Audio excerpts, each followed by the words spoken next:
Hi everyone, this is Randall with Carter Hill Honeybees of Northwest Alabama. It's 2:30 in the afternoon on St. Valentine's Day 2021. It is 29 degrees and we're supposed to get an ice storm tomorrow. But enough about the weather. Today I want to show you a great tool I discovered about 6 months ago. You can find this tool and it's made by Randy Oliver on scientificbeekeeping.com. It's called Randy's Mite Model. You can simply Google Randy's Mite Model and it will take you straight to it. I want to share with you how I use this tool to help me figure out why I was having such a die-off due to varroa mites in my colonies, and also how I utilize this tool to develop my mite treatment strategy. And I also think it will be beneficial to anyone that's willing to take the time to learn to use it, because it really puts a visual perspective on what's going on in your colony.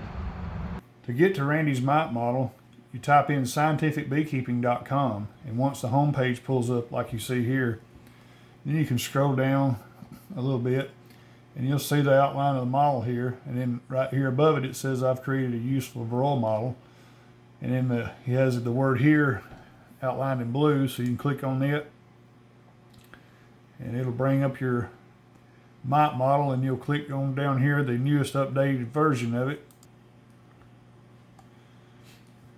and this is what it looks like once it pulls it up.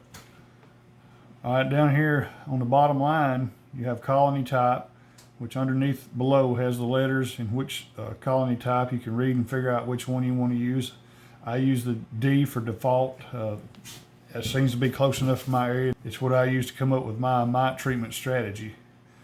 And then underneath colony type you have mite population, then mite immigration in blue, so you can look down here and then there's 4 numbers and then an X for a customization for mite drift that you can program in. I left mine on 1, that's what the default is, and that seemed to work pretty good for here. Once you have your colony type, you skip a line down here to mite immigration, and notice it's in blue, and down here underneath in blue as well is 0 through 4, and then X you can select for the mite immigration or mite drift that you think you're seeing at your colony level. Also in the gold and the lighter gold is your bee populations, your brood populations, and you can scroll over here to the right and drag this over, and you can get in here and adjust your brood frames, your populations, and as you wish, and customize it to suit your exact colony. I opted not to change any of those numbers because even though this is not exact to my area, it's relatively close, and to try to get familiar with this, I wanted to keep it as simple as possible. Although I did experiment with trying to match what I see here, there wasn't that much difference. So the default worked good for me in coming up with my mite treatment plan. So after you get colony type and mite immigration plugged in like you need, you want to take your mite wash numbers that you made in the field and you try to make this match the mite wash numbers at the point in the year where you're at. So for me, I pulled my supers in mid-July and immediately done my mite wash about a week later after we got through extracting. So my average mite wash numbers were somewhere around 20 to 25 area. I had some quite a bit higher and some quite a bit lower. And what you want to try to do is match your numbers best you can at that point. And also after the treatment,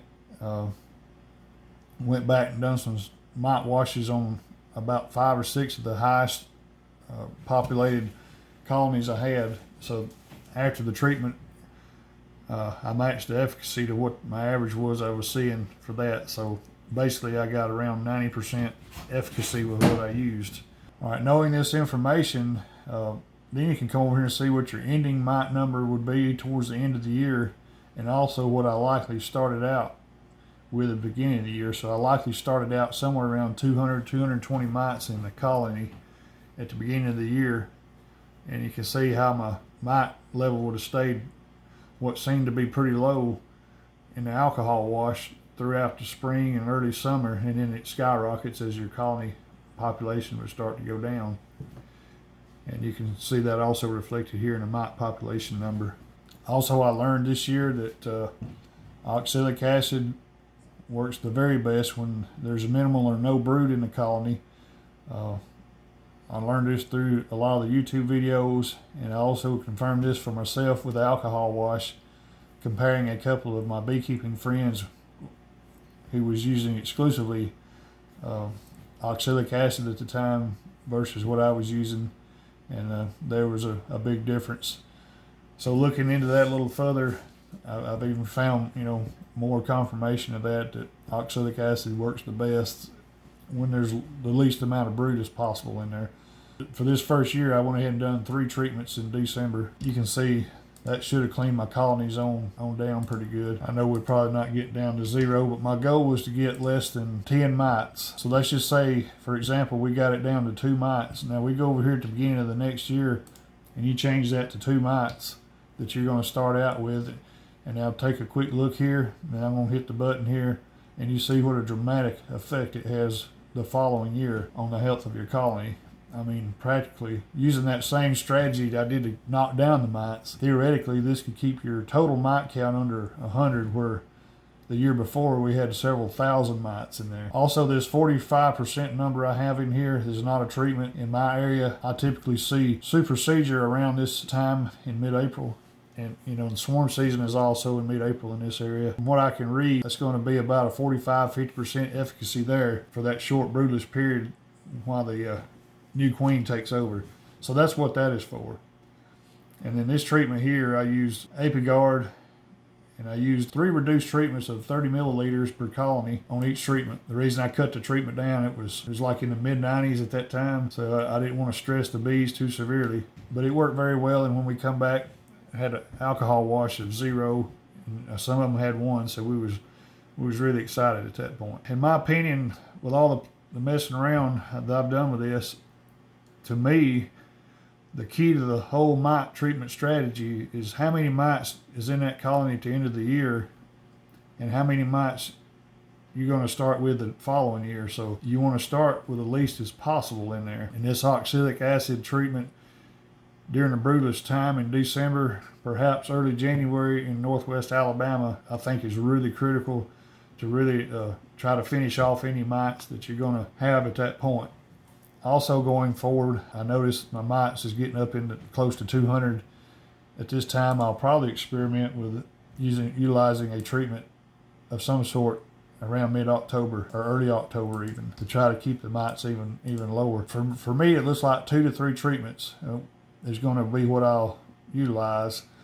So this treatment here is pretty much always going to be oxalic acid vaporization because it's cheap, pretty easy to do, and I'll plan on rotating between 2 or 3 products on these treatments. Resistance issues that could come with using the same product over and over, time after time. So once I got to this point, I kind of wanted to figure out or try to simulate what had happened to me the previous 8 years or during my no treatment time. My first 3 years I treated a little bit, but I had really no idea what I was doing. I was basically doing wishful treating and just hoping it was enough, and it clearly wasn't. I played around this for a period of time, and I was able to successfully simulate what I was seeing in the yards. And I'm going to pause this for a second, and I'm going to set that up, and I'm going to come back and explain what was happening to me during my no treatment time. Okay, I have it set up like my no treatment years. From a video from Bob Benny I seen where he had donated some colonies for a trial at the University of Georgia. They was testing the efficacy of screen bottom boards, which is what I was running at the time. But according to that study he cited on one of his videos, they found about 14% efficacy with screen bottom boards. So once I plugged this in here, I was able to successfully simulate pretty much what was happening to me, because my colonies, I'd catch a swarm that a lot of them would build up good the first year. The second year they would make a lot of honey. The third year they'd dwindle down. Some of them would start dying off, and in the fourth year I rarely had any make it past 4 years. Although I did have a few, but it was pretty rare. So right here I'm going to kind of run through about 3 to 4 years simulation to kind of show what was happening to me. And you can see with the graph why it takes them 2 to 3 years to wipe your colonies out in some cases. For instance, let's say you catch a swarm and it has 25 mites in there. That's going to be your starting mite number. And I know you're not going to catch it in January, but let's just say you catch it over here around the 1st of April, 25 mites in there. So you put your bees up, you let them go. Or you come over here towards the end of the year, you know, your colony's going to do okay. It's going to get decent amount of mites in there towards the end of the year. We'll look at the ending mite number, 95 mites. So let's be, you know, probably not all of them is going to survive the winter. So we'll come back over here and take that 95 number and we'll call it 85. We'll hit that number again and look at the increase in mite population throughout the second year. This is usually the year my colonies was doing the very best in honey production. Notice the mite count would get, you know, if he's doing an alcohol wash over here towards the end of, or the middle of fall, you'd be getting around 10 to 13 in your alcohol wash. But notice at the end of this year, started with 85 mites from the year before. It says now I've got an ending mite count of around 204. So let's go into our third year, and I'm going to put 190 mites in there. And look what happens. The colony, it's going to make it probably through the spring. It's going to have less honey production than it did the year before, which is exactly what I was seeing. It's not going to build up as big as it did. It's going to have a spotty brood pattern in mid to late summer. And all this time, I really had no idea what was going on. And then somewhere around Labor Day, between Labor Day and Halloween, that's when I would have the most die-off. Well, obviously here it shows, this colony is going to crash in the middle of October, but look at how many mites is in there on year 3 right before it collapses, 1,800 mites.